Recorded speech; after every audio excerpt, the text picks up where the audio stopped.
음주운전을 하다가 사고를 내고 현장에서 달아나 구속된 가수 김호중 씨에 대해 강도 높은 경찰 수사가 이어지고 있습니다. 경찰은 아직 적용하지 않은 음주운전 혐의와 증거인멸 가담 여부를 입증하는 데 주력할 것으로 보입니다. 소주 3병 마셨다는 진술도 나왔는데 정확히 그날 몇 잔 마신 거예요? 죄송합니다. 반성하겠습니다. 사고 당일 김 씨의 혈중 알코올 농도를 측정하지 못한 상황인데 확보한 증거 등을 토대로 위드마크 공식을 활용할 계획입니다.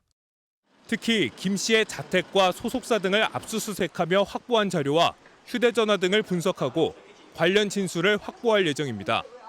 한편 김 씨의 학교 폭력 의혹을 폭로한 유튜버에 대한 살인 예고글까지 올라와 논란이 되고 있습니다. 지난 22일 유튜브에 김 씨의 학교 폭력을 폭로하는 영상이 게시되자 24일 밤 인터넷 커뮤니티에는 영상 게시자를 찾아가겠다는 살인 예고글이 올라왔습니다. 게시글은 현재 삭제된 상태인데 해당 유튜버는 경찰서를 방문해 게시글 작성자를 고소하겠다는 입장을 밝혔습니다.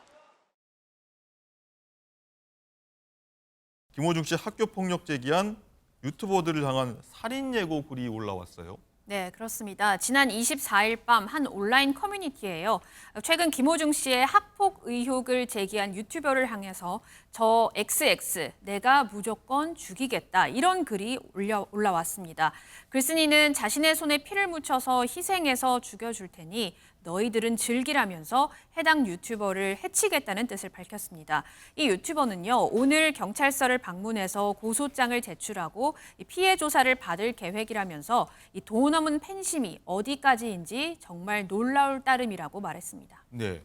자, 임재희 변호사님, 뭐 딱 봐도 도를 넘은 겁니다. 팬심이 도를 넘었는데 이거 법적으로는 문제가 안 되나요? 네, 문제가 될 수도 있습니다. 참 걱정스러운 부분인데 우리 왜 살인 예고글 같은 부분, 특히 뭐 불특정 다수를 상대로 해서 내가 누군가를 공격하겠다, 내가 불특정 다수를 공격하겠다 이런 부분도 다 문제가 될 수 있다는 지적들 해왔잖아요. 근데 지금 이 특정인을 딱 겨냥해서 피해자가 특정되어 있고요. 이런 사긴 예고라든가 어떤 협박성 글을 올리게 되면 이 자체 당연히 법적인 책임을 물을 수도 있고 이것이 하나의 일종의 문화처럼 댓글 달기가 조장이 된다면은 이 유튜브 생태계 자체가 좀 교란되는 그런 일이 발생할 수 있거든요. 네. 그렇기 때문에 주의가 필요할 것 같습니다. 네.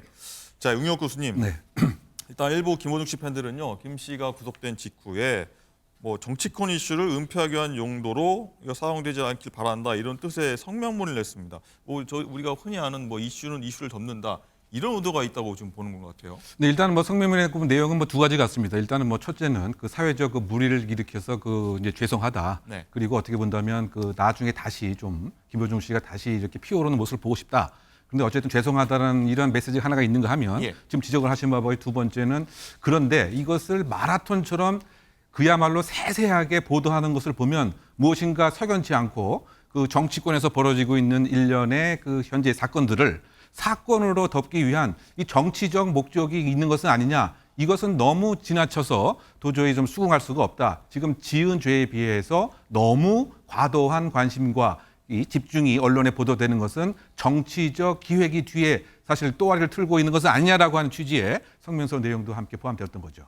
저희가 그러면 이슈를 덮기 위해서 저희가 하고 있다고 보십니까? 그러니까 이제 아무래도 이제 그 이런 거죠. 팬심 같은 경우에는 믿고 싶은 바를 이제 계속 믿고 싶은 거고 본인이 생각했던 그 김호중이라는 아티스트의 그 행동 자체는 제대로 받아들일 수 없는 인지 부조화 현상이 생기기 때문에 이것을 이제 메꾸기 위한 일종의 다른 그런 합리화 기제들이 사실상 좀 필요하기 때문에 사건을 사건으로 덮는 것은 아니겠느냐 뭐 이런 생각을 갖고 있는 것 같고요. 네. 사실은 이제 그 과거에도 우리나라에 사실 그 사건 사고가 상당히 많이 일어나고 또 정치인들에게서도 사건 사고가 많이 일어났기 때문에 우연인지 모르겠지만 소위 그러한 주장을 정치권에서 먼저 꺼냈던 경우도 있었죠. 뭐 문재인 정권의 시기에 우리가 그 많이 아는 그 화성 연쇄 살인범이 등장을 해서 지금 특정이 됐다라고 하는 것도 사실 그때 아마 그 조국 사태와 관련돼서 이 이슈를 덮기 위한 것은 아니냐 이런 또 시각도 있었던 것 같고요.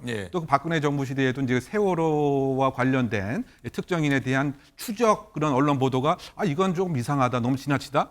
뿐만이 아니고 그 이명박 시기에도 FTA에 관한 여러 가지 논점에 있어서 강력 사건이 많이 등장을 하는 뭐 이런 것이 하나의 그 음모론의 뭐 소재가 되었던 것인데 네. 그것을 학습 자료로 삼아서 지금 성명서에 뭐 이렇게 의사를 활용한 것이 아닌가 평가해 봅니다. 네, 저희는 대중의 관심을 많이 받았던 스타가 어떤 의혹이 꼬리에 꼬리를 물어서 취재해 가면서 어떤 알아보는 이런 취지로 계속 방송을 했다 말씀드리겠고요. 자, 임재 변호사님, 어쨌든 김호중 씨가 잘못한 건 잘못이 아니겠습니까? 그러니 어쨌든 구속도 됐다는 걸로 볼 수 있고, 어쨌든 이게 팬들이 무조건적으로 좀 감싸는데 어떤 이유가 좀 있다고 보십니까? 김호중 씨가 굉장히 인기가 많은 스타였습니다. 그도 그럴 것이요. 어떤 이 경연 프로그램에서 우승하기 전에 그에 좀 불우했던 그런 환경들이 드러나면서 인간 승리의 아이콘 이런 이미지로 좀 자리를 맞기도 했거든요. 그랬죠. 그러니까 본인도 굉장히 어려웠던 과거들을 회상하면서 굉장히 힘들었다 이런 부분들을 어필하기도 했고요. 그럼에도 불구하고 뛰어난 실력을 바탕으로 해서 뭐 유명 프로그램에 참여해서 두각을 나타내기도 했고 특히 경연 대회에서도 큰 그런 호응을 얻었잖아요. 이런 과정들이 이제 팬들로 하여금 또 국민들로 하여금 감동과 희망의 그런 아이콘이 된 그런 부분이 있었던 것 같습니다. 네. 그런데 안타까운 부분은 인기를 얻은 이후에도 사실 많은 구설수가 있었는데요. 이번 사건이 불거지기 전에도 뭐 학교 폭력 사안이라던가 전 여자친구 폭행 문제, 뭐 불법 도박에 관련됐다는 의혹 등 여러 가지 혐의점을 받다가 이번에 정말 큰 사건 사고가 터지게 되어서 결국 구속이 되게 되었는데 이런 부분 정말 감동과 희망의 아이콘에서 이런 좀 안 좋은 일에 연루된 이 과정까지 이제 많은 부분들이 좀 문제가 되고 있는데 팬들의 기대에 어긋난 행동을 한 건 분명해 보이거든요. 네. 물론 이런 과격한 행동을 보이는 팬심은 정말 팬들 중에 극히 일부, 정말 극소수의 팬이라는 생각이 들지만 또 성숙한 또 팬덤 문화를 보여줘야 될 때가 아닌가 이런 생각도 듭니다. 네, 뭐 안타까움, 뭐 실망감, 배신감, 뭐 많은 복합적인 요인들이 있어서 한번 이번 사람에 관심을 가졌던 것 같아요. 어쨌든 경찰이 이제 김호중 씨의 구속영장에 적시하지 않은 음주운전 혐의 그리고 범인 도피 교사 혐의를 적용하기 위해서 수사에 박차를 가한 것으로 알려지고 있는데 영장 심사 직후에 김 씨가 어떤 반응 보였는지 지난 금요일입니다. 한번 그 장면 보고 오시죠. 혐의 어떻게 소명하셨습니까? 죄송합니다. 반성하겠습니다. 죄송합니다. 매니저한테 직접 증거 인멸해달라고 부탁하신 거 맞으세요? 죄송합니다. 휴대전화 비밀번호 제공 안 한 이유가 있습니까? 소주 3병 마셨다는 진술도 나왔는데 정확히 그날 몇 잔 마신 거예요? 죄송합니다. 반성하겠습니다. 마지막인데 죄송합니다. 억울한 점이 있습니까? 메모리 카드 직접 제거하신 거 맞으실까요? 예, 일단은 경찰은 김 씨가 당시 정상적 운전이 곤란한 상태였다. 이걸 입증해야 하고 그런데 유흥업소 직원의 진술도 있고 CCTV 증거도 있습니다. 하지만 이 교수님, 일단은 네. 김 씨가 원래 나는 비틀거린다 이렇게 하면서 부인하고 있거든요. 이건 원래 비틀거린다. 이건 어떻게 받아들여야 됩니까? 네, 왜냐하면 아마 그 위험 운전 그 치상이 사실상 그 수리 이유가 돼서 정상적인 운전을 못하는 상태란 말이죠. 예. 그래서 그것을 이제 반박하기 위해서는 지금 그 경찰에서 갖고 있는 영상 휘청거리는 모습은 술 때문에 그 운전을 제대로 못하는 아주 구체적인 정황 증거가 되겠죠. 예. 그래서 이것을 그 반박하기 위해서는 휘청거리는 이런 비틀거리는 모습이 술 때문에 당일 유일하게 생겼던 것이 아니고 평상시에도 늘 그와 같은 걸음걸이였다라고 하는 것을 입증하게 되면 술 때문에 그때 위험 운전을 못할 상황은 아니라고 방어가 되겠죠. 네. 그래서 그것을 지금 주장하는 것 같고요. 그래서 그것을 조금 더 강조하기 위해서 변호인 측에서는 술 때문에 운전을 못한 게 아니고 소위 그 휴대폰에 이어폰 이렇게 관리하는 그것을 만지다가 이렇게 그 올라타는 그런 이제 운전의 그 사고가 났다. 이것을 주장하기 위해서인 것 같은데요. 근데 이것을 이제 경찰에서 또 사실은 반증하기 위해서 이른바 그 걸음걸이 분석을 의뢰하고 아마 국가수에서도 그 도와주지 않을까 생각하는데요. 예. 소위 말해서 그 법의 보행 분석이라고 하는 겁니다. 즉 그 얘기는 뭐냐면 사람마다 걸음걸이 자체가 상당히 좀 특이하죠. 그래서 어떤 사람은 조금 O자형으로 많이 걷기도 하고 팔자걸음도 하기도 하고 또 걷는 모습이 이렇게 조금 특이합니다. 네. 그래서 이제 이 사람 같은 경우에 과연 그 사람이 맞는 건지 그러면 이것을 조금 원형하게 되면 그 김호중 씨가 평소에도 정말 그렇게 걸었던 것이 맞는 것인지 아니면 당일 평상시의 기준치를 훨씬 넘어서 술에 의한 것 때문에 법의 분석 결과 이것은 특별한 당일의 행동이었다라고 이제 반증을 하게 되면 그 변호인의 그 주장 자체가 사실 탄핵되게 되겠죠. 그러면은 평소에도 조금 비틀거렸다, 휘청거리는 움직임이 있었다고 하는 것은 대중 스타이기 때문에 많은 영상들이 있을 거 아닙니까? 그런 것까지 분석을 하게 됩니까? 지금 이제 그런 시도를 지금 경찰청에서도 이제 준비를 하고 있는 것 같아요.